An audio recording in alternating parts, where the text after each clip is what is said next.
Good evening, everybody. It's once again Ted the Speed Learner, and I'm going to give you something fun to do tonight.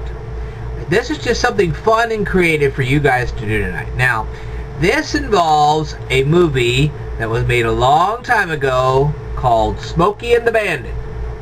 Now, they made two sequels to this movie.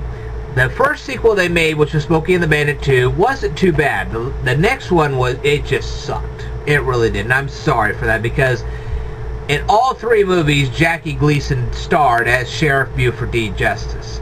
And I hate to say it, but Jackie Gleason's no longer alive. Neither is Jerry Reed. Neither is Pat McCormick, who played Big Enos Burdett. And two other actors in the movie, Paul Williams and the guy who played Junior, okay, they're no longer acting.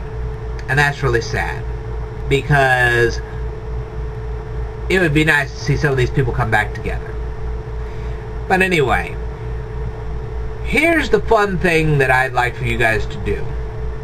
Now, I just would like for you guys to imagine yourself as some kind of a producer or some kind of a director, and you decided to remake the film. And you know that they've already started remaking all kinds of films, from Total Recall to Red Dawn to even the Teenage Mutant Ninja Turtles. So here, Hollywood is giving you this task to try to remake Smokey and the Bandit. Now, you have to come up with a plot line that would be plausible enough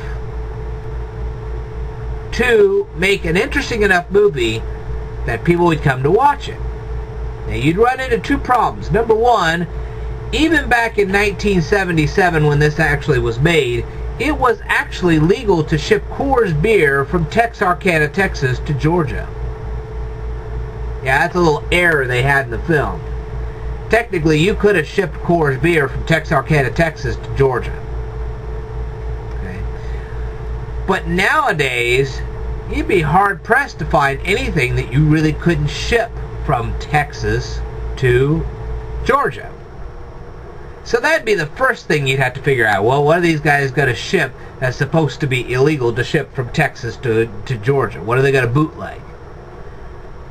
The second thing that would be really interesting is how they would travel 900 miles without being caught by the police. Keep in mind, technology is not like it was back then. It's a lot more sophisticated now. I mean, the odds of you getting caught doing something like this are really not in your favor. You would probably get caught. Especially if you're traveling down the highway at 90 miles an hour, breaking the speed limit all over the place. Your chances of getting caught are going to be really, really high. So the question basically comes down to this. No, I don't want anybody trying to do anything illegal. No, we're not encouraging that. What we're trying to say is, if you were to put yourself in the place of a producer or a director, and you were trying to create a plot that would be good enough to remake Smokey and the Bandit, what would be the two things that you would, what would you bootleg, and how would you get a truck and a blocker car across 900 miles driving way over the speed limit and not get caught? How would you do it? And if you guys out there are police officers and you want to help with a plot like this, leave some comments below. I'd like to see what your responses would be. It'd just be interesting to see how Hollywood would create a plot feasible enough that people would want to go and see a movie like this. Because quite honestly, I don't know how you could make such a plausible plot. So it's just something for everybody to think about. Possibly Hollywood would actually make a remake of Smokey and the Bandit. They probably will.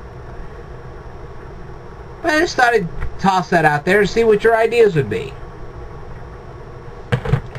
Anyway, that's all I got to say for tonight. I will tell you more in a future video, so stay tuned.